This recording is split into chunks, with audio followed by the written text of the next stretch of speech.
Hoje eu vou falar sobre o Brizola. Hoje se completam 20 anos sem Leonel Brizola. 20 anos sem Brizola, vai chamar meu vídeo, tá aqui. Vou botar até aqui, ó. Brizola morreu no Rio de Janeiro aos 82 anos. Vítima, ele teve uma insuficiência pulmonar, depois um infarto. Então, 21 de junho de 2004, hoje se completam 20 anos da morte do Brizola. Eu vou começar aqui falando um pouco da biografia do Brizola, né? O Brizola, ele nasceu na pequena Carazinho, no interior do Rio Grande do Sul, né? Gaúcho. E eu vou até botar uma foto aqui que vai me ajudar a falar um pouco do Brizola. Essa foto aqui eu achei muito boa, porque tá aí o Brizola, essa é uma foto antiga, e esse é o trio do trabalhismo brasileiro, né? Então você tá aí com o Brizola com seu óculos Ray-Ban, o cabelo com gomalina, no meio tá o Getúlio Vargas, e do outro lado ali, no cantinho, tá o Jango. Então são figuras aí que a gente trata bastante aqui no Zona Curva, sobretudo o Jango, que eu sou um grande admirador do Jango. Então o Brizola vem aí faz parte desse trio aí do trabalhismo e do desenvolvimentismo brasileiro, né? O Brizola é uma figura icônica da política brasileira, talvez uma das figuras mais importantes aí da segunda metade do século XX, né? É uma figura icônica, muito combativa, né? Então, eu vou começar traçando um pouco aqui o começo dele da política. Eu não vou falar de infância, tudo porque aqui é um resumo do Brizola, né? Leonel de Moura Brizola, ele fundou o PDT. Aliás, tem uma história boa para falar. Eu vou até correr aqui porque deixar eu falo uma hora do Brizola. O Brizola fundou o PDT porque na verdade o Brizola sempre foi do PTB. Mas quando o Brizola voltou do exílio, né? Quando teve a lei da anistia no final dos anos 70, ele queria retomar a sigla do PTB. A ditadura temia muito o Brizola, né? Porque o Brizola era um cara muito carismático, muito popular, um grande orador. Então eles tiraram a legenda do Brizola do PTB e deram para Ivete Vargas, que é da família do Getúlio Vargas, e com isso o Brizola ficou sem partido. Daí ele teve a ideia de criar o PDT, que é o Partido Democrata Trabalhista, que é um partido que hoje tem o Ciro, tem uma turma lá do Ciro, tá lá, mas é um partido com grande pegada do antigo PTB, né? Porque que era o partido do Getúlio, era o partido do Jango e era o partido do Brizola, né? Então ele fundou o PDT quando voltou do exílio, foi prefeito de Porto Alegre e foi governador do Rio Grande do Sul e do Rio de Janeiro, né? Então eu vou fazer aqui uma breve introdução da carreira dele, falando sobre, vou pular aqui, ele foi prefeito, Porto Alegre, governador do Rio Grande do Sul, e quando ele era governador do Rio Grande do Sul, o Jango, aliás, eu vou já até adiantar que tem aqui um texto do Zona Curva sobre isso, e tem um Fatos na Zona, que daqui a pouco eu vou mostrar a foto para vocês, sobre esse episódio. Então, em 1961, na eleição de 1960, era uma coisa meio surreal, então você podia eleger o presidente de uma chapa e o vice de outra. Então, acabou acontecendo, imagina, você ter o Jânio, que era um direitista malucado, com o Jango de vice. Os dois venceram, então ficou essa chapa estranha, sendo que em 1961 as forças ocultas assombraram o Jânio Quadros e ele pegou o boné, não deu nem um ano de governo. O Jango já era muito temido pela essa elite, porque é a mesma essa elite vagabunda que a gente tem hoje, né? Hoje devem estar velho, mas os filhos, neto, que é herdeiro dessa corte aí. Tinham muito medo do Jango, já naquele período que ele ia implementar a República Trabalhista, República Sindicalista.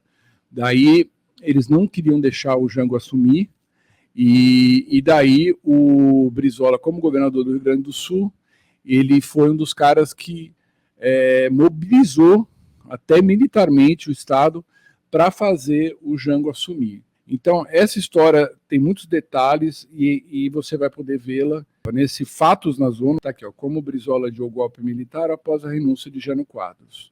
Então, você vai aí no playlist do Fatos na Zona, você vai achar esse Fatos, que é baseado num texto meu, que já escrevi há muito tempo esse texto, que conta um pouco esse episódio. Então, esse episódio você vai para lá. E eles conseguiram fazer com que o Jango assumisse, mas ele assumiu dentro de um parlamentarismo, né? O Jango sempre foi muito mais negociador do que o Brizola.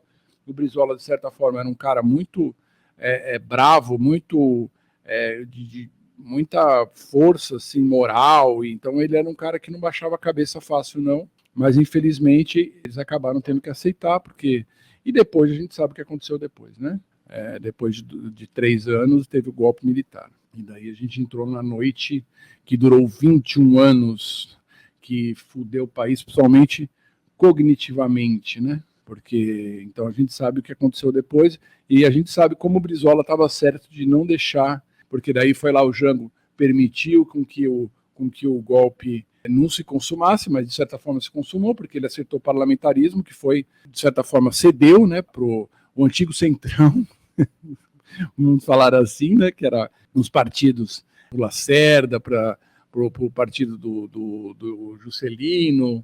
Então acabou cedendo, e daí depois aconteceu o golpe, e daí depois todos foram para o exílio, né? Daí depois, né, teve a ditadura, o Brizola ficou exilado, ele ficou muito tempo no Uruguai, né? E ele se elegeu governador em 82, no Rio de Janeiro. Então foi a primeira vez que ele se elegeu governador do Rio de Janeiro, foi em 1982. O Brizola, ali já começou uma certa contenda com a Rede Globo. A Rede Globo não queria de forma alguma, via o Brizola como um cara que não atendia seus interesses, e não atendia mesmo. E a Globo tinha muito poder naquela época, como ainda tem. Então ali já começou, né? A Globo opera no Rio de Janeiro, né? Para quem não sabe, e ali já começou já uma batalha entre Brizola e Globo, já no primeiro mandato do Brizola. E em 1989, vou até passar um trecho aqui do debate, para quem não sabe, é um trecho icônico do debate dele com o Maluf. O Brizola se candidatou a presidente da República pela primeira vez, sempre foi um desejo muito grande do Brizola ser presidente do Brasil, e ele se candidatou. Ali foi uma eleição, eu tinha apenas 18 aninhos, foi uma eleição realmente muito assim, marcante, né? Porque você tinha um hall de candidatos dos mais diversos, até o Caiado era candidato. Você tinha o Covas, Aureliano Chaves, o Afif, Collor, o Lula, vamos ver se eu lembro aqui. Covas eu já falei. Tinha outros também que estavam ali participando ali. Então foi assim, era assim, né? O início, né? Depois de todo aquele rolo a morte do Tancredo, assume Sarney, foi a primeira eleição direta depois de décadas, né? Do Brasil se redemocratizando. E aqui eu vou passar um trecho curtinho do debate, desse debate na Band. Os debates eram todos na Band, né? Até hoje, né, tem debates na Band, né? E o Maluf, né, um filhote da ditadura, como ele fala, era um cara do regime, tinha sido governador biônico de São Paulo, um cara muito ligado à corrupção do regime também, né? Um cara... Depois ele criou seus próprios esquemas de corrupção, ainda está vivo, né, o Maluf, né? E daí vamos rever aqui esse embate icônico entre os dois aqui. Então, é apenas em um minuto que você vai se divertir um pouco.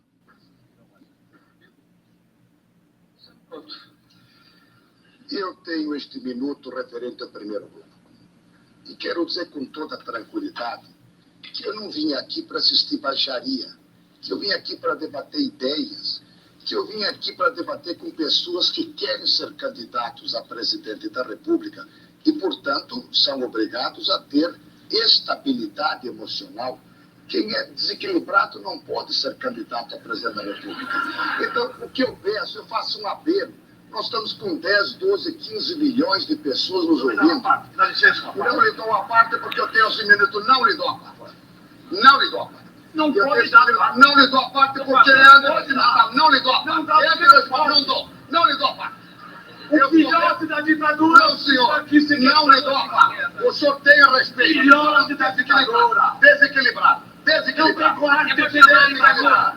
Não tem coragem de defender seu chefe. É uma pena que é um desequilibrado. Passou 15 anos no estrangeiro, não aprendeu nada.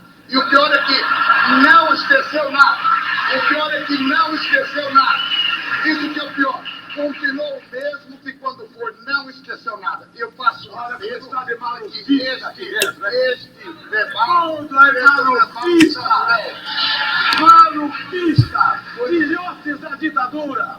Todos engordaram na ditadura. Por favor, eu gostaria, por gentileza, que a plateia não se manifestasse.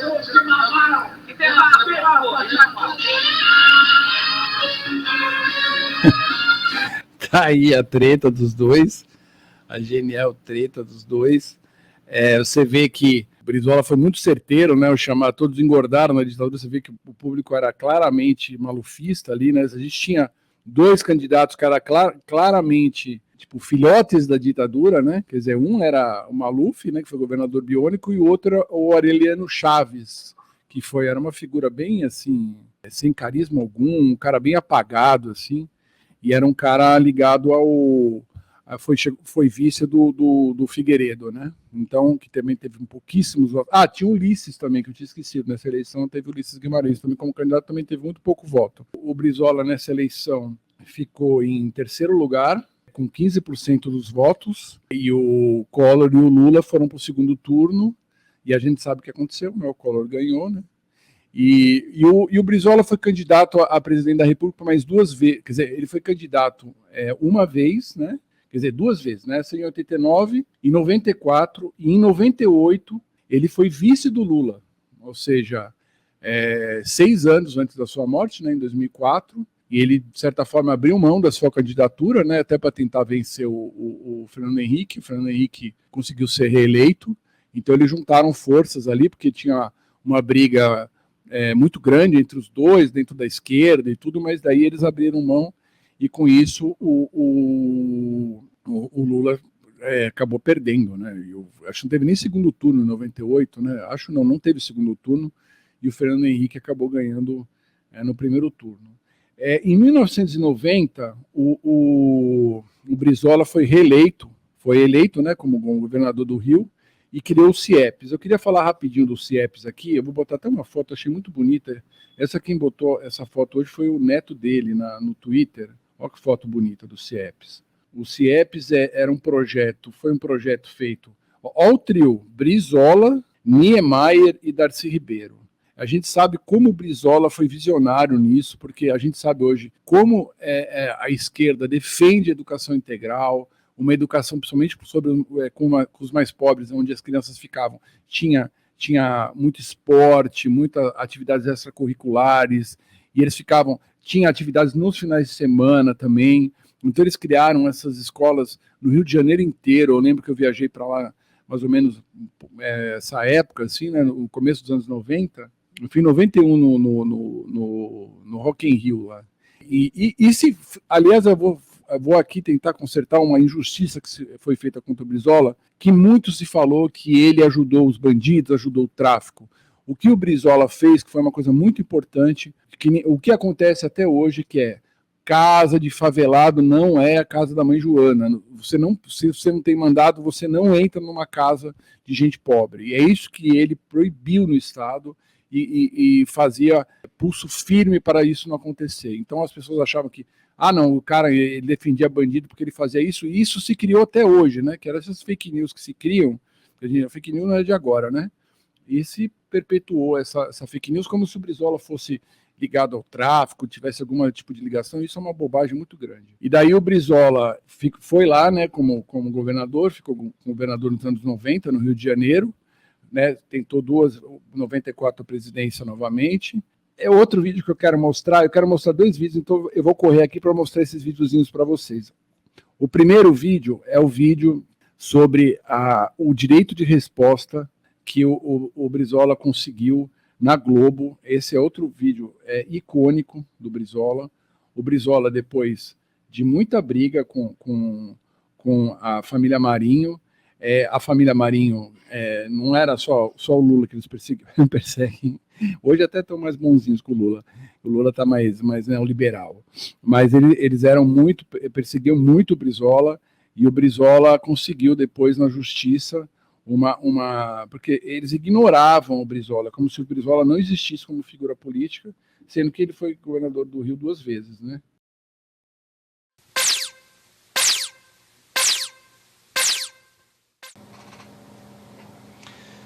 A decisão da Justiça garantindo ao governador Leonel Brizola o direito de resposta ao Jornal Nacional da Rede Globo foi um dos episódios que marcaram a televisão brasileira na semana passada. Mais do que um ato de justiça, esse episódio foi mais um capítulo numa longa luta de Leonel Brizola e do trabalhismo brasileiro, uma luta de coerência e de lealdade, que nós vamos ficar conhecendo melhor a partir de agora. Em cumprimento à sentença do juiz de direito da 18ª Vara Criminal da cidade do Rio de Janeiro, em ação de direito de resposta movida contra a TV Globo, passamos a transmitir a nota de resposta do senhor Leonel de Moura Brizola.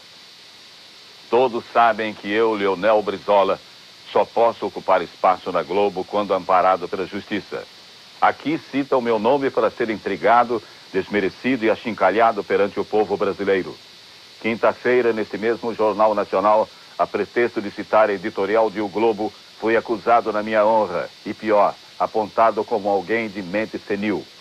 Ora, tenho 70 anos, 16 a menos que meu difamador Roberto Marinho, que tem 86 anos. Se é esse o conceito que tem sobre os homens de cabelos brancos, que os use para si.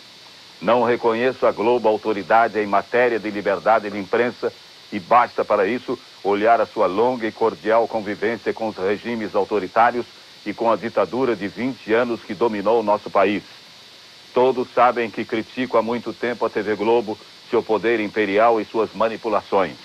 Mas a ira da Globo que se manifestou na quinta-feira não tem nenhuma relação com posições éticas ou de princípio. É apenas o temor de perder o negócio bilionário que para ela representa a transmissão do carnaval. Dinheiro acima de tudo. Em 83, quando construía a passarela, a Globo sabotou, boicotou, não quis transmitir e tentou inviabilizar de todas as formas o ponto alto do carnaval carioca. Também aí não tem autoridade moral para questionar-me. E mais, reagi contra a Globo em defesa do Estado do Rio de Janeiro, que por 2 vezes, contra a vontade da Globo, elegeu-me como seu representante maior. E isto é que não perdoarão nunca. Até mesmo a pesquisa mostrada na quinta-feira revela como tudo na Globo é tendencioso e manipulado. Ninguém questiona o direito da Globo mostrar os problemas da cidade. Seria antes um dever para qualquer órgão de imprensa. Dever que a Globo jamais cumpriu quando se encontravam no Palácio Guanabara governantes de sua predileção. Quando ela diz que denuncia os maus administradores, deveria dizer sim que ataca e tenta desmoralizar os homens públicos que não se vergam diante do seu poder. Se eu tivesse as pretensões eleitoreiras de que tentam me acusar, não estaria aqui lutando contra um gigante como a Rede Globo. Faço-o porque não cheguei aos 70 anos de idade para ser um acomodado. Quando me insulta por nossas relações de cooperação administrativa com o governo federal, a Globo remorde-se de inveja e rancor e só vê nisso bajulação e servilismo. É compreensível. Quem sempre viveu de concessões e favores ao poder público não é capaz de ver nos outros senão os vícios que carrega em si mesmo. Que o povo brasileiro faça seu julgamento e, na sua consciência lúcida e honrada, separe os que são dignos e coerentes daqueles que sempre foram servis, gananciosos e interesseiros. Assina Leonel Brizola. Então tá aí essa fala aí, uma fala histórica, né, do Brizola, né? Deixa eu tirar aí. No meio aí eu fiz uma falha aí, eu esqueci que eu estava transmitindo em outro navegador. Desculpe a nossa falha aí, foi rapidinho. Mas então você vê aí, até para os jovens que por acaso estejam nos assistindo aqui, eu acho que mostra muito o papel da esquerda, né? De uma esquerda que era uma esquerda que partia para cima, né? A gente vive um momento em que a gente está rodeado de políticos lamentáveis, como esses da extrema-direita, e alguns também de centro, e por que não falar de alguns da esquerda, como Janone, sei lá, e eu acho que fazem muita falta figuras como Mário Covas, como Ulisses Guimarães, como o Brizola, o Jango, e outras figuras aí icônicas, né? O Lula, de certa forma, o Lula é um cara mais jovem, né, do que o Brizola, né? O Brizola morreu em 2004 com 82 anos, né? Hoje ele teria quase 100 anos, ele é de 1922, né? Então ele é de uma geração, e o Brizola sempre foi um cara muito aguerrido, muito não arredava a pé dos seus...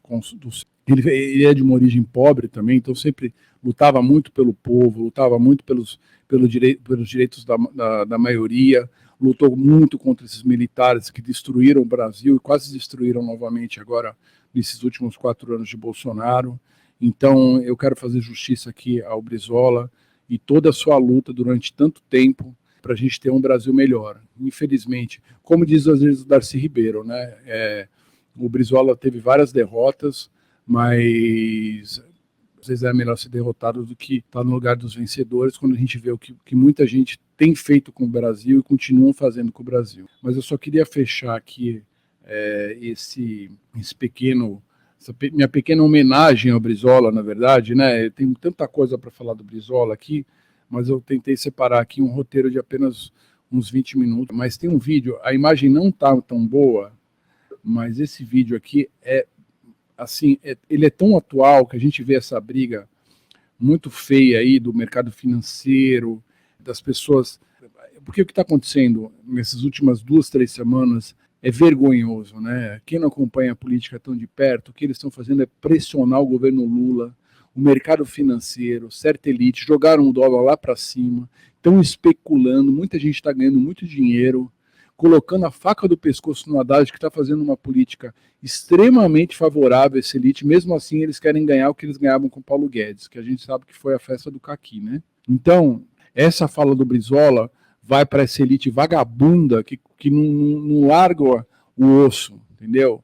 E como diria também Darcy Ribeiro, porque eles eram muito amigos, inclusive, né? O Darcy andava muito com o Glauber, com o Jango, com o Brizola, essa elite cobiçosa, ranheta, ranzinza, que infelizmente não é uma ficção, é uma burguesia mesmo, falando uma linguagem mais marxista aqui. Então eu vou fechar com esse videozinho curto do Brizola, que fica aqui a minha homenagem, e eu acho que tudo que está nesse vídeo aí de um pouco menos de 1 minuto é o que a gente tem que fazer. Pensar na maioria e não governar para 1%, como faz o bolsonarismo e como faz parte aí do Tarcísio, Zema, e a lista é grande, né? Levando em conta o que se passa com o ser humano. Não há Brasil sem ser humano. Não há Brasil sem o povo brasileiro. E qual a reação? E eles estão querendo transformar o Brasil numa empresa que pode demitir empregados para enxugar a sua economia privada, particular. Brasil é uma nação e a sua economia é uma economia pública. Só tem razão de ser se destina a trazer o bem-estar do ser humano, trazer o pleno emprego, trazer a garantia de vida para todo mundo. Não adianta ter economia aqui sem déficit público, economia equilibrada, moeda estável, se a maioria do povo brasileiro está morrendo de fome. Para que serve isso? Exatamente como falei a Maria Conceição Tavares, ninguém come PIB, né? Então, por mais que o PIB seja importante que cresça, mas esse é mais ou menos o recado do Brizola, era o recado da Maria Conceição Tavares, e fica o recado aí para muita gente que acha que manda no Brasil de verdade, né? Infelizmente, né?